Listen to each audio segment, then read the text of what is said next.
And so if we can engineer how our environment is supposed to look like and how we want it to look like, it actually makes things a lot easier for us to do stuff and also accomplish the things that we want to do. And I didn't make a conscious decision to say, I'm going to be that person.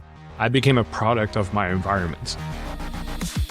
Welcome to the High Voltage Business Builders Podcast, a show where we interview high voltage entrepreneurs growing and scaling through e-commerce, real estate, and other wealth without Wall Street ventures, showing you the path to making your first or next million. We're going to talk about time management and productivity, which is part of what I was mentioning a second ago. And the guest I have on today, folks, if you are into time management and productivity, you want to be better at it, you want to learn to be better at it, you want to learn some techniques and structured ways to think about time and productivity in business, that's what this call is going to be about today. So I invited Tham to come on and talk about this because, as I understand it, he's one of the best in this business. And as I had initial conversations with him, I really enjoyed our time together. And so I'm very honored to have you on the call and chatting with me today, man. Yeah, thanks for having me. It's great to be here. Good. So where are we chiming in from today? Where in the world are you, just so people get an idea? Yes, I'm based in Austin, Texas. I moved here in 2014, mainly because I wanted to get rid of my car. And I was living in Los Angeles before then, where I had to sit in a car, even though I was working from home for roughly 2 hours a day. And I said to myself, you know what? I want to win back 2 hours per day, because if I lived in a walkable city, I could probably get that back. And having lived all over the world in Eastern Europe and in Asia, where I lived in walkable cities, I knew what that was like, being able to walk everywhere. And so I accidentally discovered Austin, Texas, where I came to visit some friends during South by Southwest and had a great time. And we were walking everywhere. Walk to Austin? Is that what And I wish I did. I don't think I would have made it.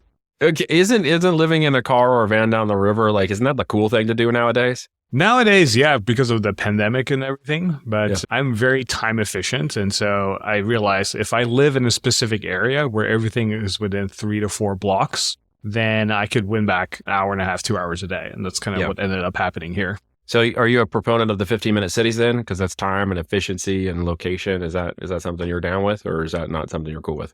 Yeah, I mean, it's not for everybody, right? I know you're out far away from the city and you like to have your own space and everything. And for me, being in the city is great because I like to be within 15 minutes of anything. So it's not for everybody. No, I like my space. A 15-minute drive for me is still in the country, and I love that.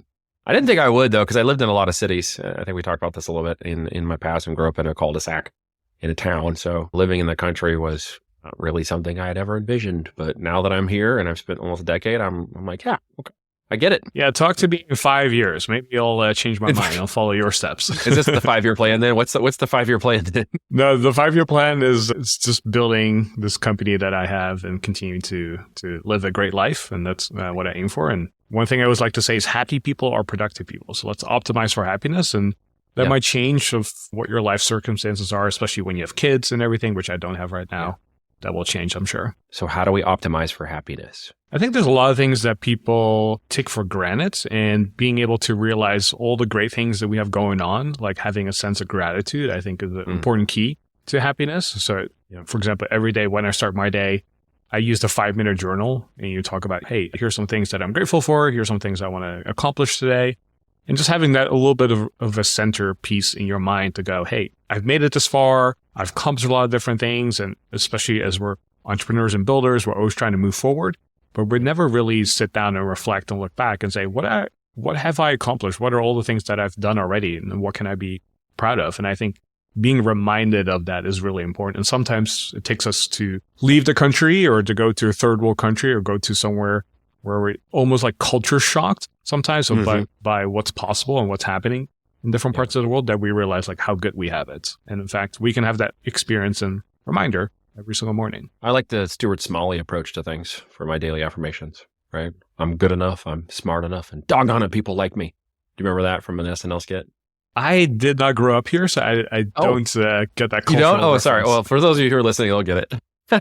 Those are daily affirmations. He always went into a shame spiral, which backed out of the whole call. It was an SNL skit from the early 2000s or 90s, I think. But anyways, he gives his daily affirmations, and it was supposed to be this big thing. But then by the end of the little segment, he's shaming himself into a spiral. It kind of became a joke of self-awareness and self-esteem and self-worth to kind of say things into the mirror or pump yourself up like people do and try to build up your self-esteem, pump your chest or whatever it takes.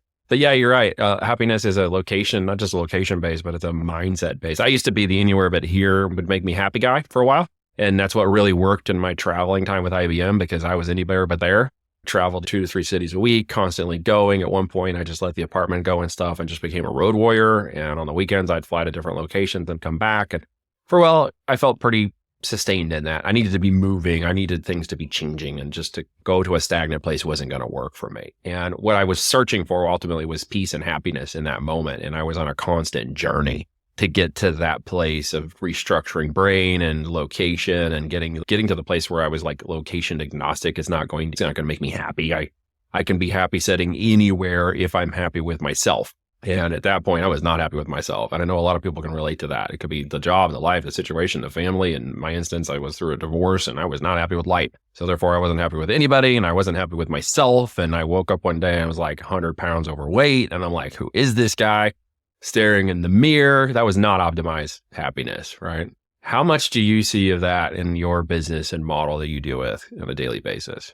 Most people that I work with, when they first come to me, they are in a very similar state or a very similar position where they're very ambitious people. They have a lot of stuff going on, but there's something missing, whether it's a lack of time, whether it's some sort of vision that they have for themselves, whether it's something that they feel like they have this like negative spiral going on in their lives and they have no way of figuring out how to get out of it.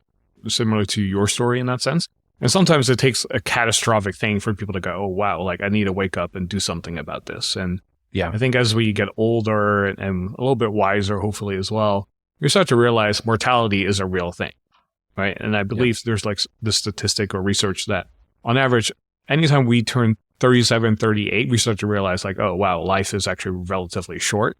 We need to do something about this. And sometimes when we have kids, that kind of speeds that up and we start to realize, hey, there's bigger things going on than what I have going on right now. And that's really important. And you start to realize that time is even more important than anything else in your life, including health for some people. Right. But when we think about time, health, and focus, these are kind of like the main pillars that I teach when it comes to productivity, because if we can maximize all three, we have to have ourselves, or we allow ourselves to be in a place where we're really productive. And so I think of it as like time, energy, and attention. So T framework, as I like to call it.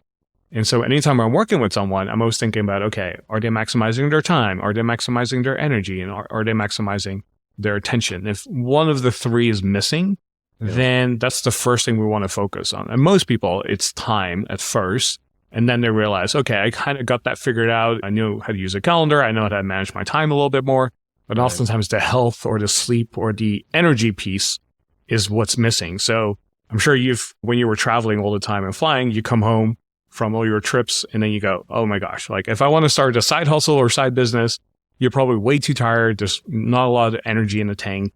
And even though you have the desire and time and the focus to do so, if you're tired and you have no energy, nothing will get done. And so we want to tackle these components. What I refer to as tired and not inspired, because at that point, you've got to figure out what is your inspiration to change, right? And so, like you said, big catalysts, sometimes big ones are changed. I needed a big one. I got hit in the head with a really large one. And that was where things start to focus in difference. What I've come to do over the years, and I appreciate that, is to recognize time very differently in its effect and how I affect time in my life by changing the way that I think or even structure my speech around it. So now we teach our children the same way. We say, you don't have to do this, you get to do this, right? You get to do it versus have to do it as a reframing of the way you consider things. And so when I optimize time or efficiency of time now, I think about the things I get to do versus the things I have to do. And I reprioritize those in my mind. Do I get to do it? Am I enjoying it? And I stop thinking and saying things like, well, I don't have enough time to do that. What I say is that's not a priority for me right now. So it's an empowerment change of language that becomes a pattern of change in behavior that has to be repeated enough until you actually start to believe it.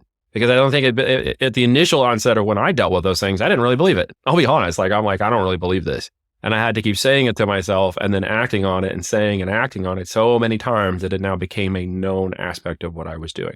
They say 21 days to a habit, right? Is that kind of your experience too? I think building a habit can take different lengths of time for different people, especially if it's a daily habit versus a weekly habit, right? So for example, doing your bed every single morning is a daily thing you can do, and that's relatively easy to build over time. But doing something once a week, for example, reviewing your journal or planning your week or something like that, it's easy to slip up one time. And then when the next week comes around, it's easy to go, well, like, hey, I skipped Here's the last my time. excuse for this week. But I think Jordan Peterson said it best. He's like, if people can organize their bedrooms, they're one step towards organizing the rest of their life. And literally it was down to, if my bedroom's clean and my bed is made every day, that is checking off something that I did successfully today to start my day. It's like a success metric before you get up and go. Do you have any of those kinds of things when you're talking about time as we're unpacking this? Do you have any ideas and thoughts about that? I'm a big believer of that overall idea. And the way I frame it is the way you start your day sets the tone for the rest of the day. So if you start your day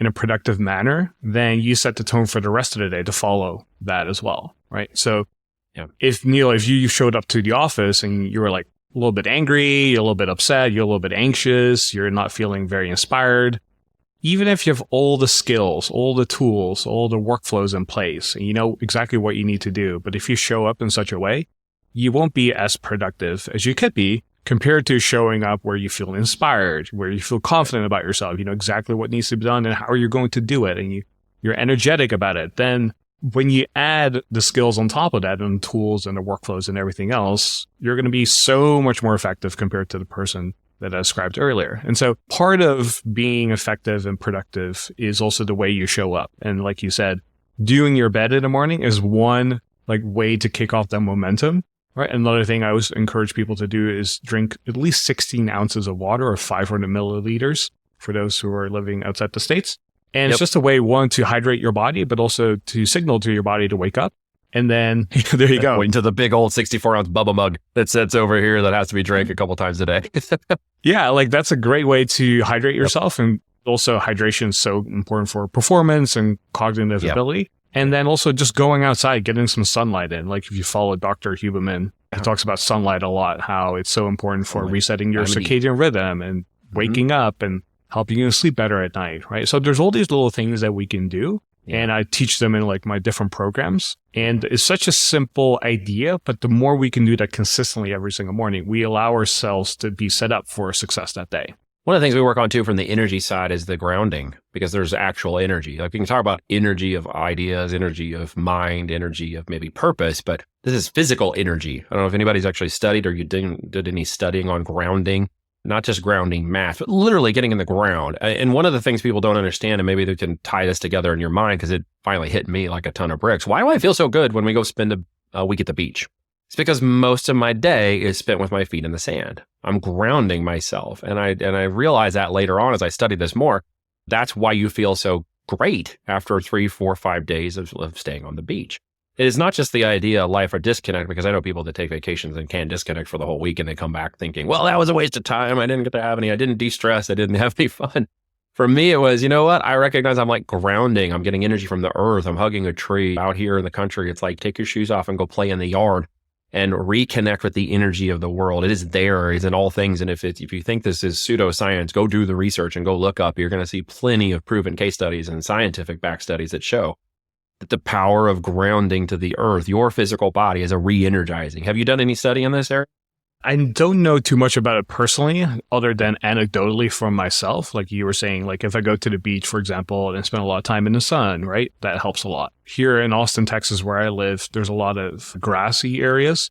And so people love to go to the park. And there's something about going on a Sunday, going for a walk, taking your pets out, and just going barefoot and just walking, feeling grounded. And as much as I electricity work myself here, there's a medical device here in Austin that was invented called the NewFit device. And it's an electrical stimulation device, which a lot of professional athletes use to help with rehab, sports performance, and everything. So you have this electric current going on through your body, which is kind of cool. It helps you perform better. And so as much as I anecdotally have experienced energy and currents through my body, I haven't personally looked into the actual science behind it as much. It would be worth it taking a look at just from the energy perspective. I mean, there's grounding and pads and sheets and mats you can put in your bed. And then, of course, just literally taking your shoes off and going outside, taking the time to re-energize your life as a protocol. Sun, vitamin D, of course, is huge. There's been a lot of that research done in the last few years about the power of vitamin D and how much we're deficient as a vitamin D because we don't spend enough time outside anymore because we're in offices, we're in complex, we're in buildings all the time. We're not actually, quote unquote, getting in the sun as much as we should. But of course, taking vitamin D supplements, I take a 10,000 IU supplement every day of vitamin D3.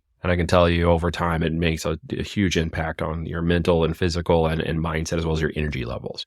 So this is something that I do. And of course, I'm not a medical doctor, but go check it out for yourself and see the power of it. It's there. But the energy of your life and mind, when you start to work the right phrasing, context of phrasing and daily affirmations or startup blocks and stuff, builds a proper energy around you. It resonates with other people at a different frequency, doesn't it?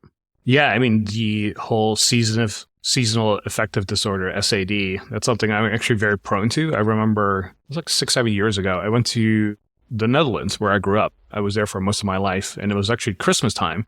So I remember being cooped up in the house for like 3 days with my parents, and it was snowing outside. There's very little sun. And I started to get all these depressive thoughts, and I was like, what is going on here? I'm generally a pretty upbeat person. I'm a pretty positive guy. I have a positive outlook and everything, but I was starting to get all these negative thoughts through my head, and I couldn't realize it until after I came back. I did a blood test just for like an annual checkup. And I realized my vitamin D levels were really low. And that explained the sort of like bad moods, depressive thoughts that was going on. And as soon as I started upping up my vitamin D supplement and spending more time in the sun, that pretty much went away. And so isn't that something? It's really powerful. I love to hear that, dude. Yeah, no, it's important. so changing for folks. And I wish they would, if they're listening to this, please take a look at that. It's very powerful. There's a number of studies of mind over matter. And I know we think this might sound a little weird, but you really can change your affect, your person, even your physicalness. The one I saw the other day, and I can't name it exactly, I know it just came out recently, was those who thought positively about themselves versus those who were negative. And this lady took,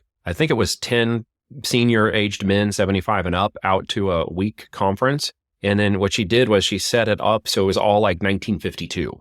So all the music and did you see this recently? Mm-hmm. I have to remember the study off the top of my head. I cannot remember exactly who the person in the study was. I know it's on Google or YouTube if you go check this out real quick. But the study was older men and how would it affect their life and their physicalness and their being and their energy and their mental wellness. And in 1 week in that environment, they completely changed.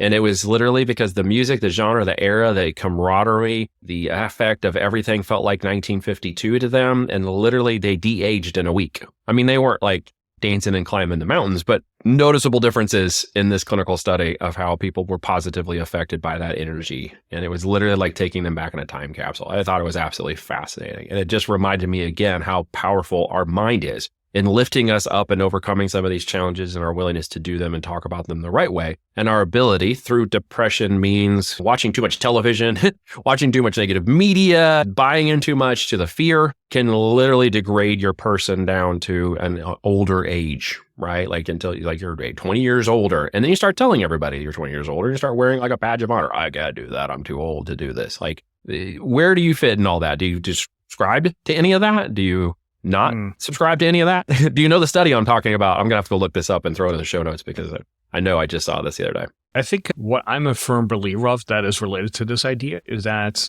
I think as humans, we underestimate the power of our environments to what it does to us and how it affects us. So not only is it the people that you hang out with, but the city that you live in, who you surround yourself with. The whole cliche thing of like, you're like the 5 people closest to you kind of, I think there's a lot of power to that. So for example, being here in Austin, Texas, people here are generally very friendly. People are very upbeat. There's a lot of builders. There's a lot of entrepreneurial energy. There's a lot of spirit. There's a lot of people who are generally very positive. And even if you are somebody who's not like that, if you continue to be around that all the time, like when I go up the elevator in my building, everyone just says, hello, how's your day going? What have you been up to? Even if I don't know them whatsoever. You do that enough times, and guess what? I became that person now that goes, hey, how's it going? What have you been up to? How's your day going? Even though I wasn't that person whatsoever, right? And I didn't make a conscious decision to say, I'm going to be that person. I became a product of my environment. And I think we all underestimate the power of that. And so if we can engineer how our environment is supposed to look like and how we want it to look like, it actually makes things a lot easier for us to do stuff and also accomplish the things that we want to do, right? So what is do I relate? Yeah, I relate so much to that. I mean, I had understood business and its growth would allow me to create the lifestyle that I wanted. So that's what I set out to do, right? And I left IBM. I went out, I'm going to build this business. I'm going to grow it up really big. And if I just work really, really hard and 60 hours a week in my business and blah, blah, blah, blah, blah, then I'll eventually get the lifestyle I want, right? Well, that didn't happen. In fact, I burned out and went the other way and ended up facing a bankruptcy because I got too much involved in the whole nonsense. And if you want to know that backstory, go watch one of my other podcasts that I talk about this. But the end result was I recognized that, okay, this isn't going to work. You literally push yourself to areas that most likely are not for your person and only are for a very small few people who can withstand that. For me, it was the recognition that, okay, what is that lifestyle that I've been trying to get under all this other activity, this mechanics, this go, go, go, do activity thing?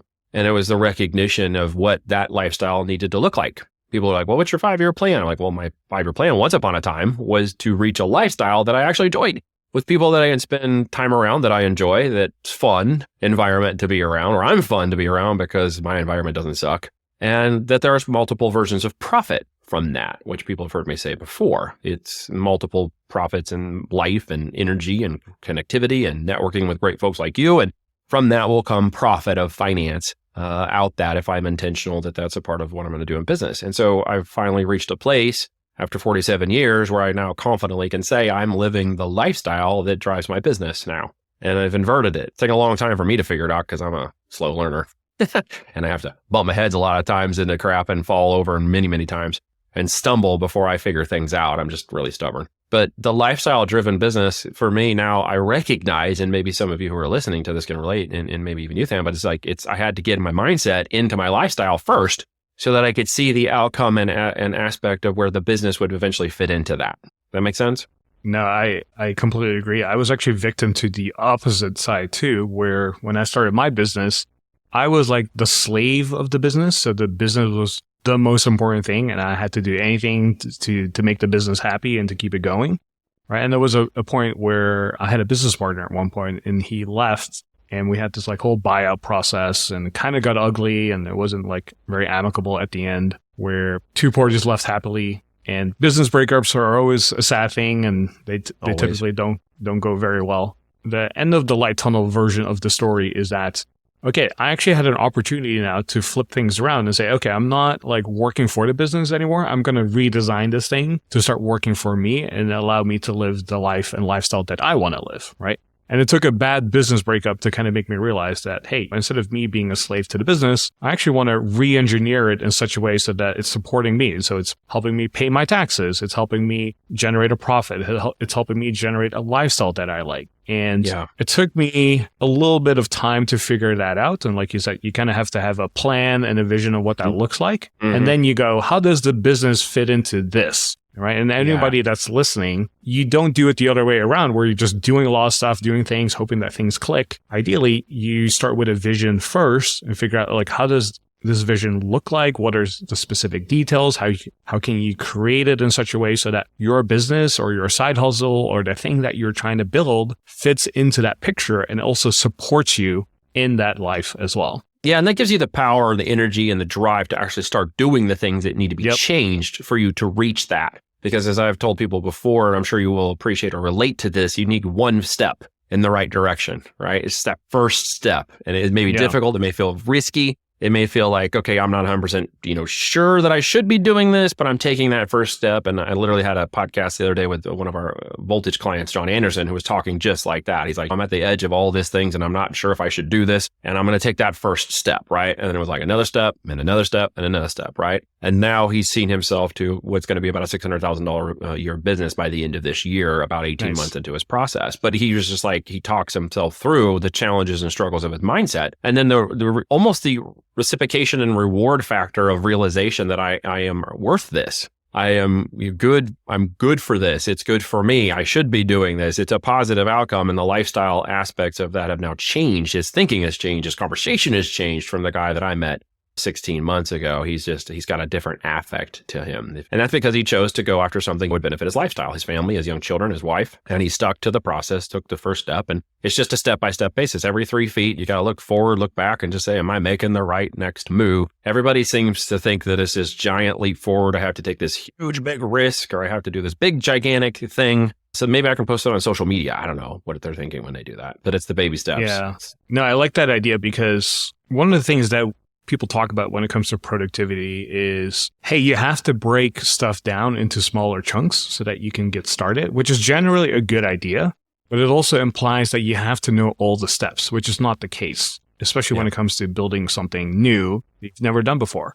Yep. You have to just know what the first step is. And once you complete the first step, the next step will oftentimes appear, and then you just go from there. So you don't have to know all 25 steps or 251 steps that might be required to complete what you're trying to do. However, you just need to know the first one, take action on that. And once you take action, the next step will oftentimes just appear and be right in front of you and go, okay, this is what I have to do next. So don't worry about knowing every single thing. Just get started. So how are you helping entrepreneurs take those next steps? Because you're a step-by-step guy. I know that's how you work in your business. How are you helping them move their next steps forward? Yeah. So when they come to me, we walk them through the T framework. So I'm trying to identify time, energy, and attention, and what's the thing that they're lacking most. And then oftentimes when we just address one of those things first, everything else starts to kind of unlock from there, right? So most of us just have one or two blockages that hold us back from trying to what we're trying to accomplish. And so if you're lacking time in your life, but you know exactly what you need to do and how you're going to do it, and you have the energy to do it, we just have to figure out a way to prioritize, because time management oftentimes is actually not about like decluttering your calendar or like old school time management techniques. It's what you said earlier. It's being able to prioritize and identify and say, hey, this is the most important thing right now. How do I prioritize this in such a way where I have to say no to certain things and then say yes to this? Because anytime you're making a decision to say, I'm going to do this, you also make trade-offs and you will say no to other things. And that's sometimes a little bit uncomfortable for people, especially as you're growing your business and you're going to be overwhelmed by opportunities and there's a lot of things in front of you where you go, okay, everything looks great. What do I actually pick, right? And this is where you have to, and this goes back to your vision, is to say, okay, what is it that I want to build? And how does any of these opportunities align with that? Because if you don't know what the vision is, then everything looks equally important and equally exciting. But once you know what the outcome is or the vision that you want to create, some things will be in more alignment than others, right? So if you want to become a published author, and that's like your number one goal in life, your to-do list might look like, oh, well, I have to do my taxes. I have to redo my closet. I have to do some kitchen remodeling, right? I have to write a chapter of my book. Like all these things could look important, and some of them are, but there's only one thing on that to-do list that is most important, and that is writing your book, because it's most aligned to your bigger vision. And once you see what that is, then you'll be able to prioritize. Yeah, dude, that's some great tips. So where can people reach you if they want to chat with you more about these things? They can go to my website. So I have asianefficiency.com. I also have a podcast called The Productivity Show. So both of those are free resources people can go to and check out. If people are interested, just subscribe to the podcast or to our email newsletter. Awesome, man. Well, thank you for coming on and sharing some great stuff today. Hopefully you guys got some good stuff out of this. Leave some love, some likes, some comments, some subscriptions. Help us beat big tech and get this out there so more people can understand the value of the conversation we're having today. It's really big. No matter what business line you're going to choose to be involved in, you should know there's profit involved in that financially. But what you really need to figure out is how your time, energy, and attention can be most spent correctly in an area that profits you on all levels, not just finance. And I think that was the biggest takeaway I got from today. Thank you so much for spending some time with me today. Thanks for having me. Ask you this. If you're serious about building an e-commerce business starting on Amazon FBA, what if myself and my team worked with you one-on-one to execute the steps outlined in the podcast while helping you discover what the heck to sell, how to make sure it's profitable, and how to successfully launch a brand, plus how to do it under a consulting plus performance-driven model where I put a $10,000 skin in the game guarantee for those that show up and are serious about building a real business done with us? If yes, text keyword profit to +1 417 413 4209. That's 1 417 413 4209. And I will personally respond with a few simple questions. If you're not in the US or Canada, please visit voltagedm.com. That's voltagedm.com. Click Get Started and book a no pressure discovery call with me or a member of my team to learn more about the Business Builders one-on-one coaching and mentoring for CEOs, entrepreneurs, and those looking to build an empire or retire using the power of e-commerce. Once again, thank you for listening, and be sure to tune in next week for a brand new episode of the High Voltage Business Builders podcast.